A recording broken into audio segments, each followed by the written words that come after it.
fui haciéndole fotos, digamos, durante como 3 o 4 años, casi sin saber que estaba haciendo un laburo, o sea, lo hacía porque me llamaba la atención. Se llama Resistencia Urbana y bueno, lo presenté en el BIRLA hace como 4 años. Fue mi primer laburo de autor, digamos así, me marcó, digamos, ahí una época, digamos, de salir de la fotografía de prensa, digamos, para tomarme un respiro, así, digamos, de esa obsesión de fotografiar siempre gente, y fotografié solamente esas intervenciones, digamos, y eso fue el comienzo, digamos, de una manera de mirar la fotografía, digamos.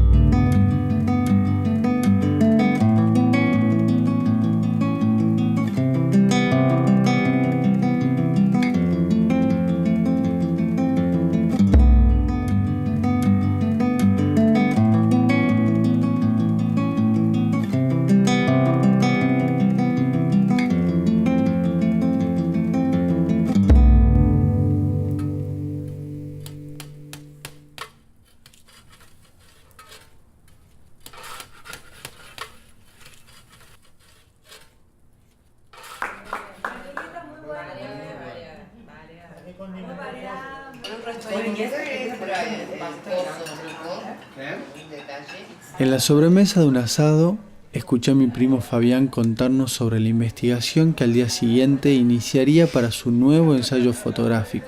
Al terminar la reunión, le pedí grabarlo durante unos días, y él aceptó. Hay muchas similitudes.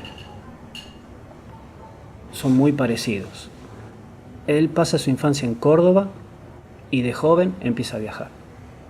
En esos viajes conoce distintas culturas, distintas realidades, y ahí hace un quiebre. Deja las comodidades, deja los lujos y se une a un ejército revolucionario. Las batallas ganadas y perdidas forjan al primer guerrillero argentino. Los imperialistas lo empiezan a perseguir. Querían dar con su milicia a cualquier precio. Mueven cielo y tierra para encontrarlo. Y lo terminan logrando. En un pueblito de Bolivia lo agarran. Primero fusilan a todos sus compañeros. Después lo fusilan a él. En su honor nombran escuelas, calles. Se convierte en un líder popular. Pero de pronto la historia lo borra. Hoy no es nadie. Nació en Tucumán y se llamaba Ildefonso de las Muñecas.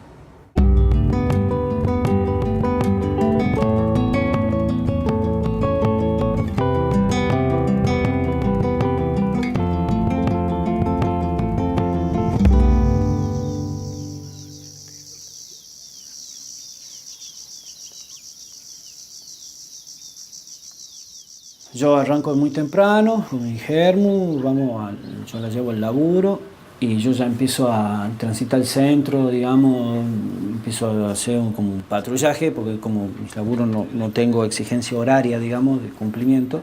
Si es que no tengo algún asignamiento concreto que hacer, pero si lo tengo, bueno, eso va marcando el ritmo. Acompaño a Fabián a donde va. Me dice, ¿por qué esa calle principal se llama Muñecas? Ese fue su primer cuestionamiento, ingenuo, natural, parte de un juego, pero intuitivamente sintió algo interesante en ese desconocimiento generalizado. Desde el comienzo de esta ciudad, este fue el punto más transitado. Mientras pasa gente y él saca algunas fotos, me dice, no puede ser que todos pasemos durante años por esta esquina y nadie sepa nada. Algo pasa con la calle o con nosotros.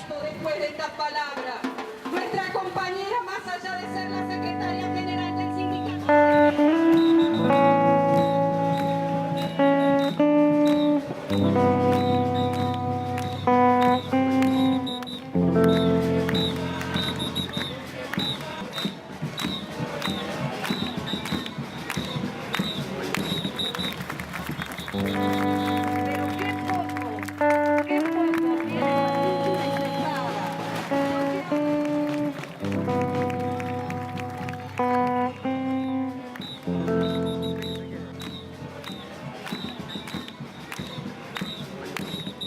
Hola, Facundo. Ya terminó la marcha, yo ya hice la foto.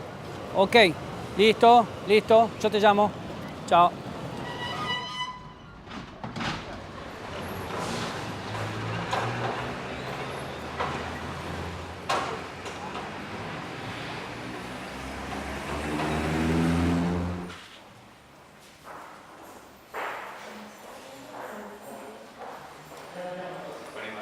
Por un lado tenés una búsqueda de muñecas como una figura, recordando su origen tucumano, en paralelo con otras figuras como Monteagudo, como Alberdi. Y después tenés, bueno, esta misma calle, sabés que es peatonal, peatonal principal, claro, céntrica, claro, pero con algunos elementos interesantes. Por ejemplo, en la peatonal aparece como Ildefonso en uno de los tramos. Ildefonso. Es Ildefonso. Es decir, aparece de las dos formas, quizás marcando esta característica, ¿no? Un desconocimiento de la figura, de la persona, más allá de la aparición reiterada del nombre, ¿no? Y después, en el Parque 9 de Julio, no sé si lo has llegado a ver, una estatua, con una particularidad esta vez, te diría mayor, que es que en la fecha de su muerte aparece 1810, aparece la fecha de su nacimiento y después 1810, cuando él muere en 1816, a mediados de 1816, lo que marca este error, esta omisión, es una total supresión de su participación en los levantamientos de Cusco, de Puno y de La Paz, que es su actividad más relevante, ¿no? Sí, la verdad que bastante llamativo, digamos.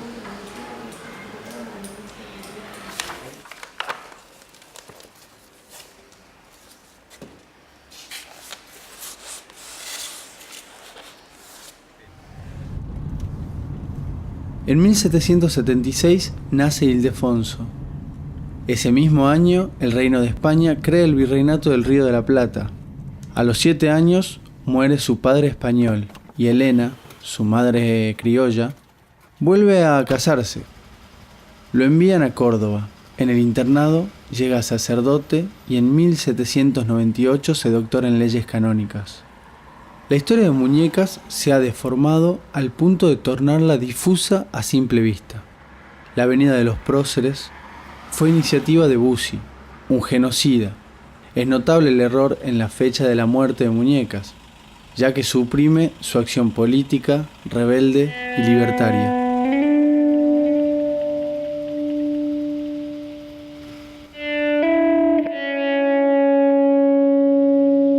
A mí siempre la figura del cura Muñecas me ha producido mucho interés, pero también creo que hay bastante poco documento acerca de cura, ¿no?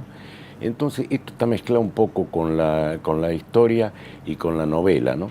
Y por ejemplo, usted recién me hablaste de la estatua que tiene ahí en la avenida del Parque. Esa cosa tiene el error de que dice Fray Ildefonso de las Muñecas, se me fijó al pie y Fray, si no era fraile. Eso demuestra la ligereza con la cual se tratan los inclusive temas históricos. La fecha de fallecimiento que figura está equivocada ahí, también. Porque ahí dice 1810, dice en el cosa así, pero creo que en el 1816, dice. Claro. Lo que pasa es que el día no se sabe. Algunos dicen que fue 2 días antes del 9 de julio, el 7, y otros dicen que fue 15 días después, no sé. Pero evidentemente, mientras acá se estaba tratando la independencia, al pobre Muñeca le pegaban un tiro, esa es la verdad, ¿no? Incluso testimonios de él, se sabe que vivía acá en la esquina de que es hoy la tienda San Juan, acá en la esquina de Gaceta, en la calle Mendoza y Muñeca. Se sabe, por ejemplo, que hay un departamento de Bolivia que se llama Muñeca, que hay una proclama impresa, esos impresos antiguos de muy mala tipografía, ¿no? Que es una proclama de San Martín a los altoperuanos, donde les dice en unos párrafos debajo que no olviden el ejemplo del célebre Muñecas. Pero él se convierte en una especie de pesadilla para los españoles precisamente por su condición guerrillera. Les caía de noche, les mataba gente, escapaba, y el virrey Pezuela le tenía un odio mortal y tenía puesta precio a la cabeza de este fraile intrépido que nadie lo podía agarrar. Yo sospecho que ya en esa época él no debe haber usado ni hábito ni nada, ya era directamente un guerrillero. Sería, no sé, interesantísimo que hubiera algún testimonio de él de esa época. Hablaste de él como guerrillero, como él, o sea, tenía esa metodología, digamos, en su accionar. La técnica sí, la técnica de guerrilla, que son esos ataques sorpresivos, nunca hay un enfrentamiento directo, ¿no? que por otra parte era en realidad el sistema más eficaz en ese tipo de paisaje. Pero en el Alto Perú era imposible ese tipo de combate, esa geografía de montañas, de quebradas, de garganta. Entonces mucho más eficaz era lo que hacía Güemes, que era muy parecido a lo de Muñeca, ¿no? El asalto, el ataque nocturno, siempre muy pocos hombres que consumaban la matanza o se llevaban un prisionero y se iban. Y eso volvía loco a los ejércitos regulares que no sabían pelear de esa manera. Lo que uno quisiera es que la gente siquiera cuando le diga Muñecas no piense que se trata de la muñeca con la cual juegan los chicos, sino que el apellido de un señor. Claro, claro. Porque no hay turista que no pregunte, ¿Muñeca por qué se llama Muñeca? La calle es porque jugaban con las muñecas, no hay que explicarle, no, es por... ¿no? Sí.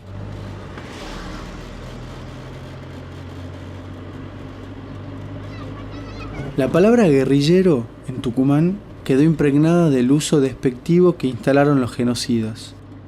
Guerrillero es sinónimo de subversivo, militante político, obrero organizado, sacerdote tercermundista y de desaparecidos. Casualidad o no, en el barrio Muñecas, en los años 70, los militares instalaron una fosa común clandestina. Lo llamaron el Pozo de Vargas. ¿Cómo le va? Yo soy fotógrafo, mi nombre es Fabián Fon, soy reportero gráfico. Yo lo que ando buscando es la posibilidad de, si se puede ingresar a hacer alguna foto, algo de referencia del pozo, porque yo estoy haciendo una investigación y estoy recabando información y eso acerca del barrio de Muñeca, justo acá está emplazado el pozo, entonces quería ver la posibilidad de ingresar, no sé si usted me puede autorizar. Mire, lamentablemente no, porque esto es una causa federal y está a cargo del juzgado número 2, el doctor Racedo, y el único que puede autorizar al ingreso al predio para tomar fotografías o hacer algún tipo de filmación es él. Bien. Se tendría que dirigir al juzgado federal a Piedra 400, Bueno. quinto piso ahí, pedir una autorización. Bueno.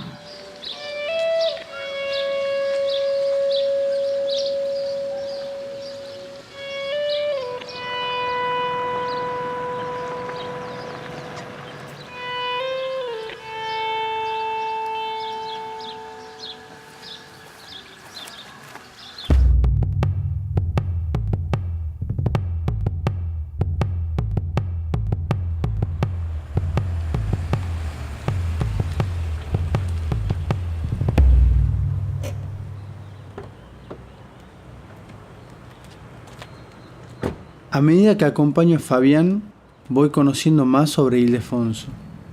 A comienzos del siglo XIX, se mueve entre La Paz y Chuquisaca. Ahí conoce a los jóvenes que están formando las ideas que luego serían las acciones revolucionarias. Por entonces, Jacques Rousseau era el referente de un cambio de paradigma inquietante. Quiso conocer de cerca las nuevas visiones del mundo y viaja al viejo mundo, Europa.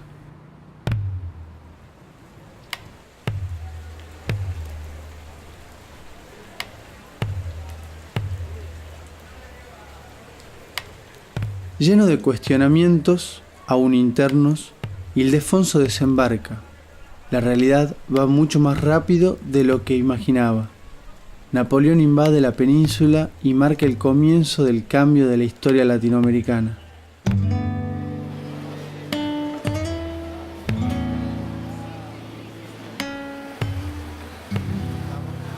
La mañana del 18 de mayo de 1781, acompañaba a su mamá al mercado del Algarrobo, a pocos metros de su casa. Mientras que a 1637 kilómetros de allí, en Cusco, sucedía algo que mucho tiempo después conocerá y lo tocará en lo más profundo. Sagrada lluvia. El niño quiere volver la cabeza, pero los soldados le obligan a mirar. Fernando ve cómo el verdugo arranca la lengua de su hermano Hipólito y lo empuja desde la escalera de la horca. El verdugo cuelga también a 2 de los tíos de Fernando y después al esclavo Antonio Oblitas, que había pintado el retrato de Tupac Amaru, y a golpes de hacha lo corta en pedazos, y Fernando ve, con cadenas en las manos y grillos en los pies, entre 2 soldados que le obligan a mirar, Fernando ve al verdugo aplicando garrote vil a Tomasa Condemaita, cacica de Acos, cuyo batallón de mujeres ha propinado tremenda paliza al ejército español. Entonces sube al tablado Micaela Bastidas y Fernando ve menos. Se le nublan los ojos mientras el verdugo busca la lengua de Micaela. Y una cortina de lágrimas tapa los ojos del niño cuando sientan a su madre para culminar el suplicio. El torno no consigue ahogar el fino cuello y es preciso que echándole lazos al pescuezo, tirando de una y otra parte y dándole patadas en el estómago y pechos, la acaben de matar. Ya no ve nada, ya no oye nada Fernando, el que hace 9 años nació de Micaela. No ve que ahora traen a su padre, a Tupac Amaru, y lo atan a la cincha de 4 caballos, de pie y de manos, cara al cielo. Los jinetes claman las espuelas hacia los 4 puntos cardinales, pero Tupac Amaru no se parte. Lo tienen en el aire, parece una araña. Las espuelas desgarran los vientres de los caballos que se alzan en 2 patas y embisten con todas sus fuerzas, pero Tupac Amaru no se parte. Es tiempo de larga sequía en el Valle del Cusco. Al mediodía, en punto, mientras pujan los caballos y Tupac Amaru no se parte, una violenta catarata se descarga de golpe desde el cielo. Cae la lluvia a garrotazos, como si Dios, o el sol, o alguien que hubiera decidido que este momento bien vale una lluvia de esas que dejan ciego al mundo.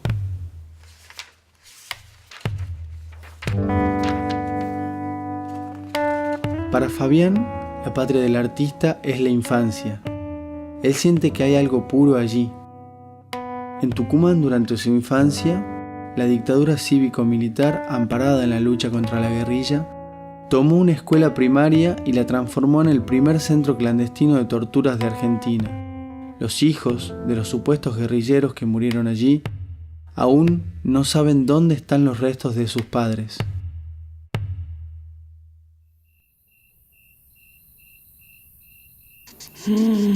Ese verde es muy lindo. ¿Te gusta ese verde? Yo estoy soltando la hoja. Así no se mueve. No, claro. Porque si se mueve, va a llegar hasta el cielo y no podemos hacer más. No, claro. ¿Y hacemos flores? Sí, yo primero. Bueno.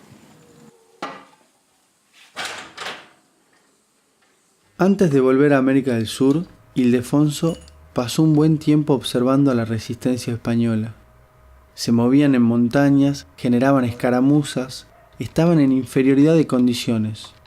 Estos datos le dieron una pista. Esa era una estrategia aplicable en cualquier territorio contra cualquier ejército más poderoso. Paradójicamente, España lo instruyó.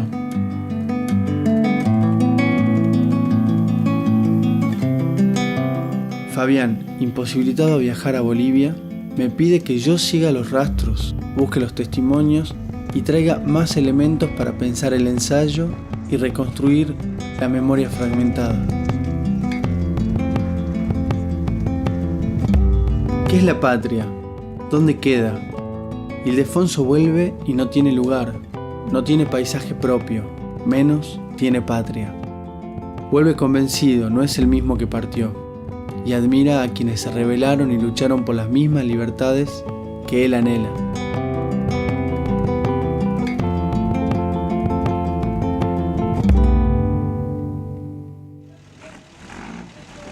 Muñecas ya estaba instalado en La Paz, donde participó clandestinamente junto a su hermano en el levantamiento de 1809. Aunque es sofocado, los ecos rebeldes llegan a Buenos Aires y en 1810 está de pie la Revolución de Mayo. Mientras mantenía su acción sacerdotal, estaba cada vez más vinculado a los pobres, a los indígenas, y hacía un trabajo de análisis y conocimiento de los problemas que afectaban a la región. Entonces, casi por sorpresa, recibe la designación a cura rector de la Catedral de Cusco.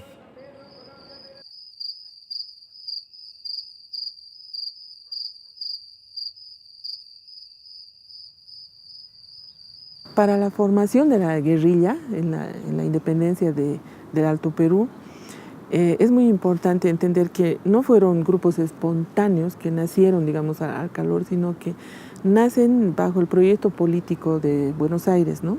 1810 es un año bien importante para esta parte porque lanza, digamos así, la lealtad hacia Buenos Aires, ¿no? Y el proyecto de Buenos Aires es asumido con mucha convicción política aquí en esta parte, ¿no?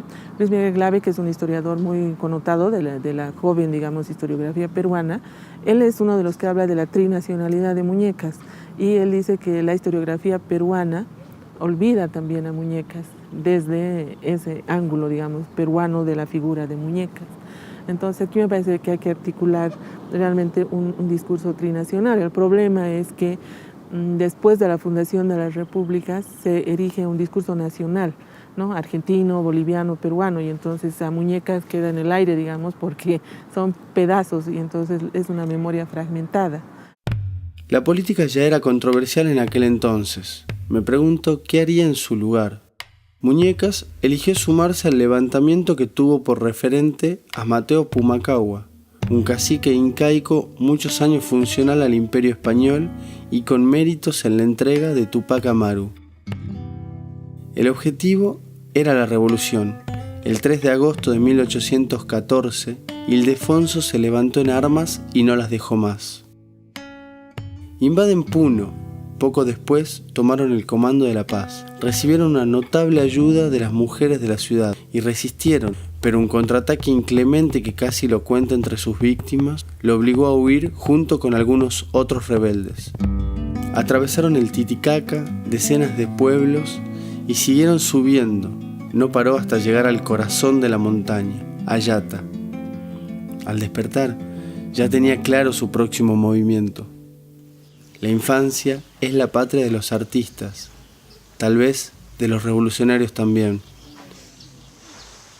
Lo que a mí me conmueve es su entrega total por la libertad. Yo creo que este sacerdote ha llevado el camino de Jesús. Para mí ha sido un guerrillero, el primer guerrillero podríamos decir, porque no era un ejército regular. El padre no estaba preparado para combatir. Entonces él buscaba ya las alturas, las serranías, donde poder, digamos, pelear, rodando piedras, algunas armas, cuchillos. Bueno, estas son las ruinas del fuerte.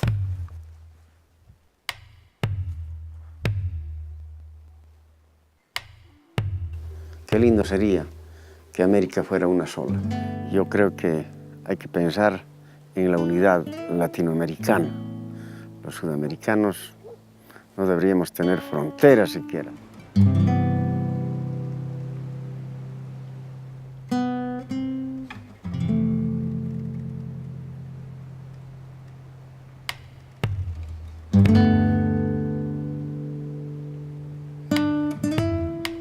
¿Qué situaciones llevan a una persona a formar una guerrilla? ¿Cuándo la opresión justifica tomar las armas? Ildefonso reunió en Ayata a los referentes, a los líderes, a los criollos, aymaras, quechuas. Los campesinos se alinearon a su disposición. Se proclamó un territorio libre. Se creó la República del Arecaja. Seamos libres, lo demás no importa nada. Se formó un Estado, con tributos, leyes, responsabilidades y obligaciones. Militarmente no hubo descanso. Hubo avances y retrocesos, pero su territorio crecía y su ejemplo más. Buenos días.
de la Iglesia Católica, soy sacerdote, inclusive aquí parroquias. Tuve varias experiencias en otras parroquias de esta misma provincia, Muñecas, y desde 1974 he pisado esta provincia. Muñeca, un hombre que fue capaz de entregarse del todo a una causa, ¿no? Entonces, esto, manteniendo también su parte sacerdotal, fue el que quiso primero liberar al pueblo y luego quizás llevarlo a otras metas. Ildefonso es una persona que luchando por el altiplano, luchando por la paz. Con eso entonces él vio aquí gente que dice que estaban a nivel más infrahumana y lo vio muy pobre y él les invitó a ellos a que participaran en la lucha de la liberación, les liberó de impuestos y esto permitió que la gente se plegó a su causa y lucharon con él y era la buena causa porque era realmente para liberarse y tener una vida, empezar una nueva vida. Pienso que Ildefonso de las Muñecas estaría feliz diciendo que, bueno, ha llegado lo que quise yo ahora, pero hay que constatar que son 2 siglos y eso da de pensar. 2 siglos, o al menos siglo y medio que la cosa no funciona.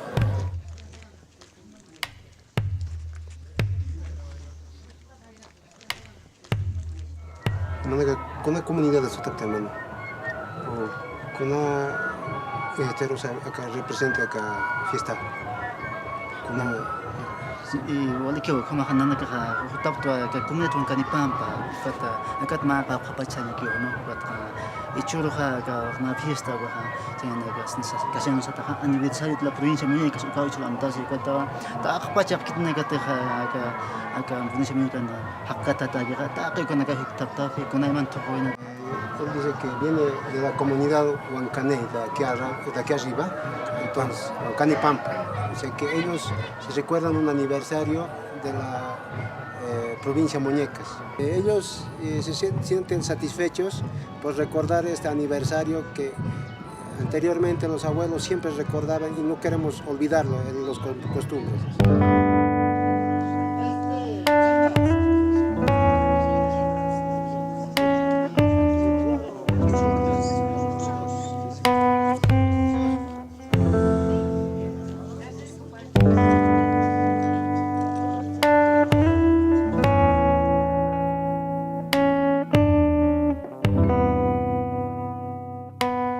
Mire, para nosotros Muñecas es un símbolo de Sudamérica, porque el primer grito libertario en realidad se da con nuestro comandante tucumano.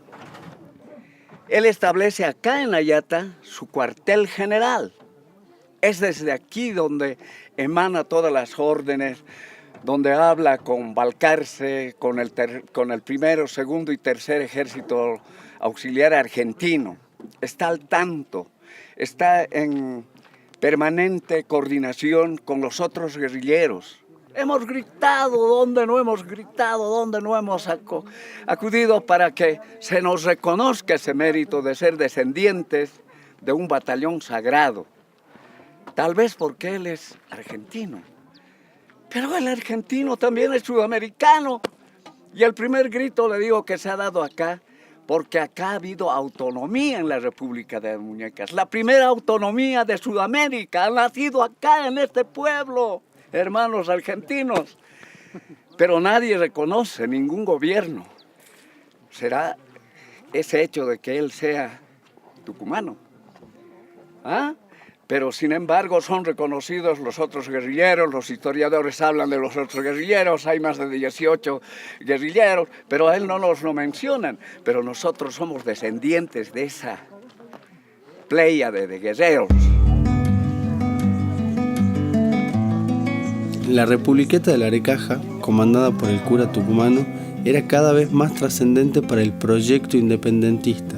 Llegó el momento de accionar junto a Rondó. El tercer ejército auxiliar era para Ildefonso la clara oportunidad de avanzar hacia la victoria definitiva.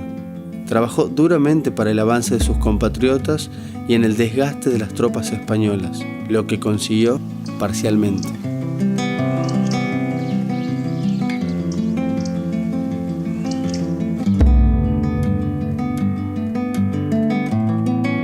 No está hecho solo de triunfos el camino de la revolución. Noviembre 1815, Sipe. La impericia de Rondó generó una derrota sin precedentes y dio por tierra las expectativas a corto plazo del cura guerrillero.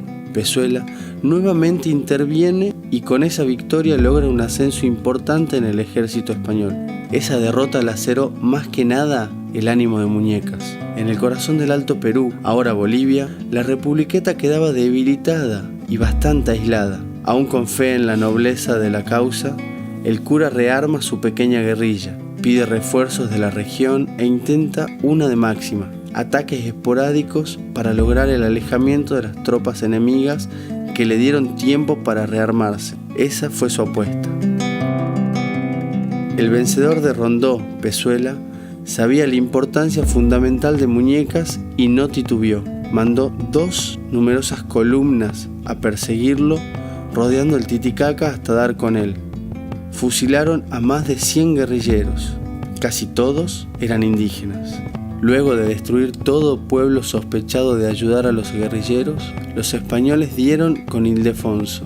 Sus 30 compañeros fueron fusilados delante suyo y él trasladado a Cusco para ser denigrado y ejecutado. Los soldados pararon en un descampado con el prisionero, tal vez para evitar mayor difusión, mayor ejemplo, posibles indignaciones en la ciudad donde él había sido un referente. Lo mataron por la espalda al cura de los pobres.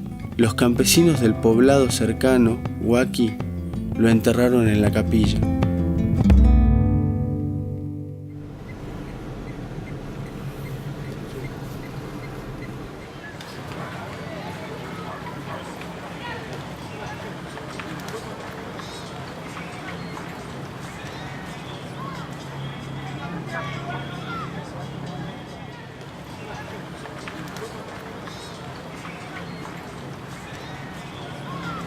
Nos juntamos en la capilla de acá de Villa Muñecas.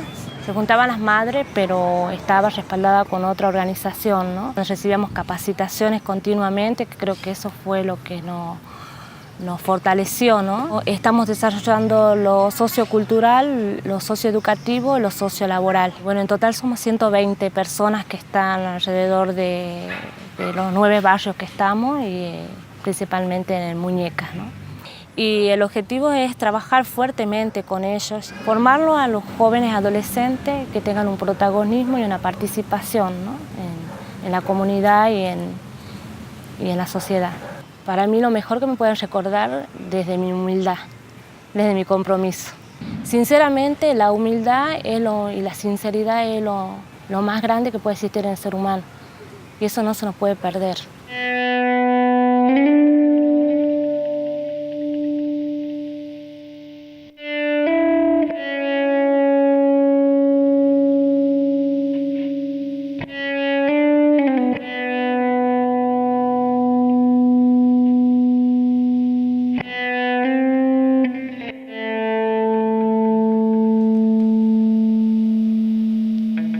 Mientras analiza el material, Fabián esboza un pensamiento. Hay una relación entre la búsqueda de los restos físicos de los detenidos desaparecidos en el Pozo de Vargas y mi búsqueda de los restos simbólicos que nos dejó Muñecas. En ambos casos, los restos y los rastros nos cuestionan sobre nuestros valores hoy.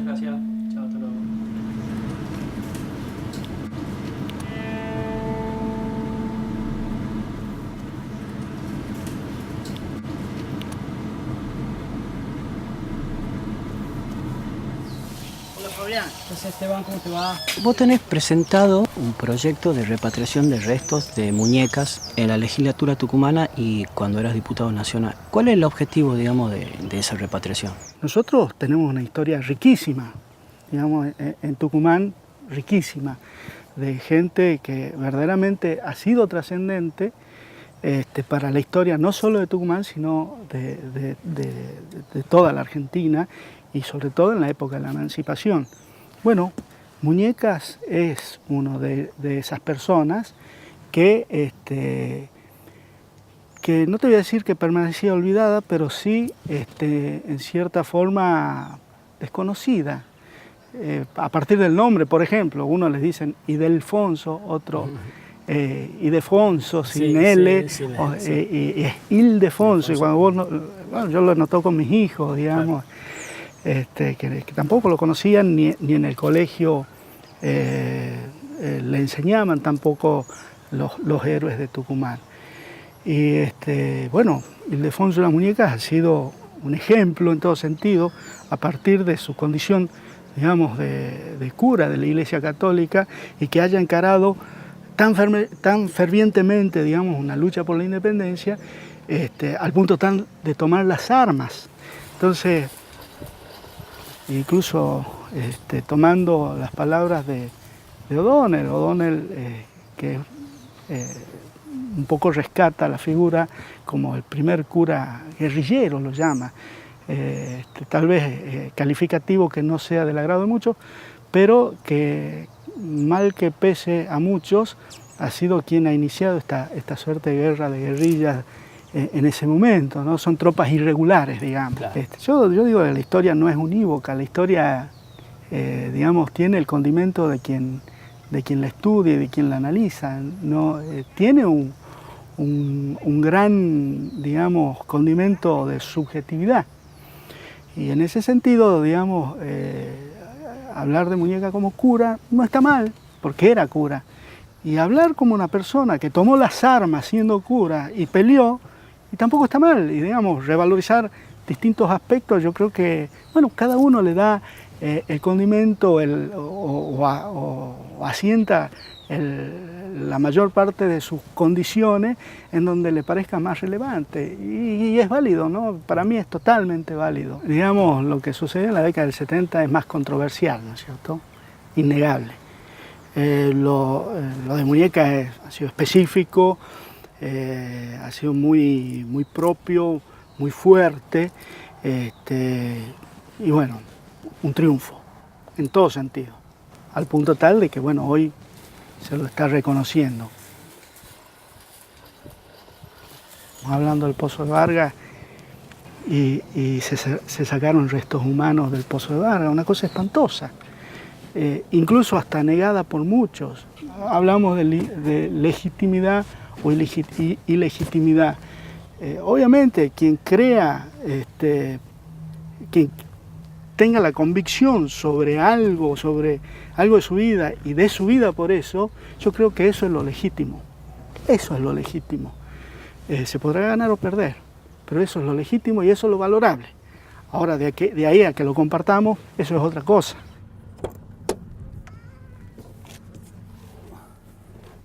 Tal vez relacionar es peligroso. Preguntarse cuáles fueron las causas que movilizaron a Ildefonso y las causas que movilizaron a los movimientos políticos de masas entre los años 40 y los años 70 en América del Sur. ¿Son distintas? Si las respuestas del poder fueron durante 200 años similares, ¿estamos ante situaciones diferentes?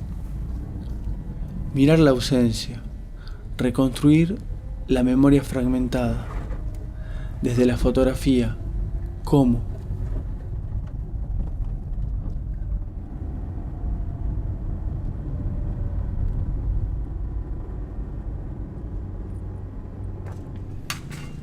Fabi, ¿cómo estás? Hola, Chino, ¿cómo te va?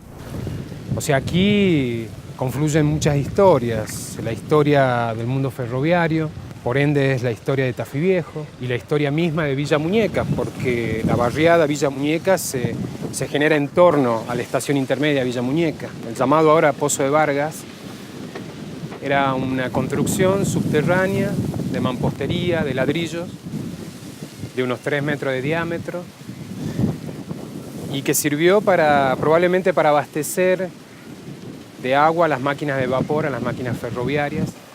Acá no estamos recuperando restos óseos, estamos recuperando personas, estamos recuperando cuerpos y consecuentemente estamos recuperando historias de vidas. Esos cuerpos encarnan relaciones sociales y por haber pensado, por haber vivido, por haber trabajado, por haber vivenciado ciertas experiencias, terminaron en este lugar. Este camino es conocido como el Camino del Perú. es decir, es el camino que comunicaba el Tucumán con el mundo andino. Las problemáticas de Tucumán son afines a muchas problemáticas de Latinoamérica. Y de hecho, en ese sentido, el Pozo también tiene algo para decir, ¿no? Nos interpela acerca de qué hace una sociedad con los diferentes, qué hace una sociedad con su patrimonio, qué hace una sociedad con su historia. Lo que abordan este tipo de estudio no es el pasado, lo que aborda fundamentalmente es el presente y nos cuestiona qué somos, ¿no?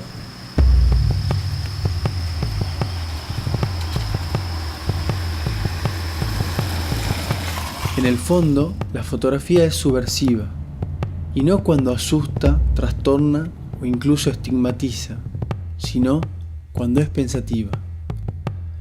La memoria sucede en los cuestionamientos al presente.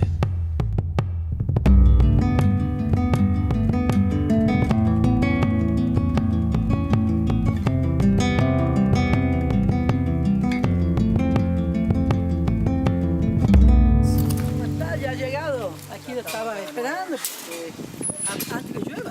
Sí. Muy bien. Pero capaz que no pasa por ahí acá. Por lo tanto,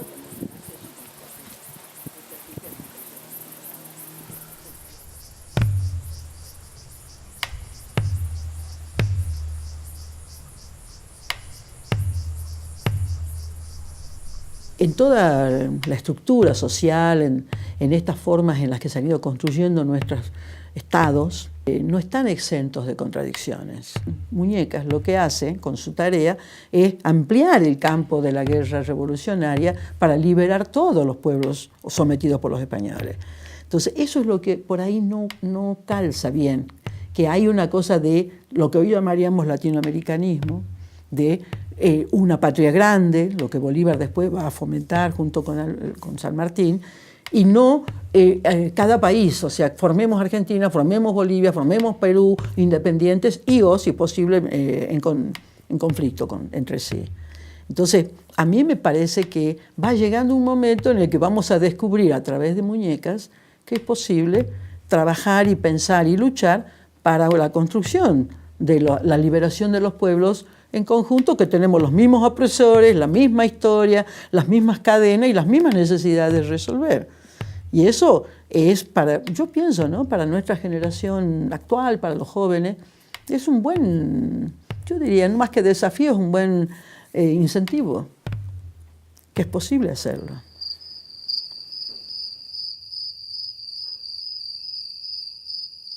En los haces de luz está su lenguaje. En el presente, los rastros del vacío, de lo que ha sido y ha quedado bajo el polvo.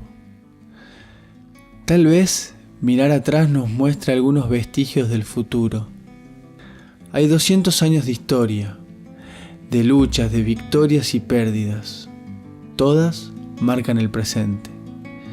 Fabián me dice que hay preguntas que nunca antes se había hecho. Muñecas le trajo esas preguntas.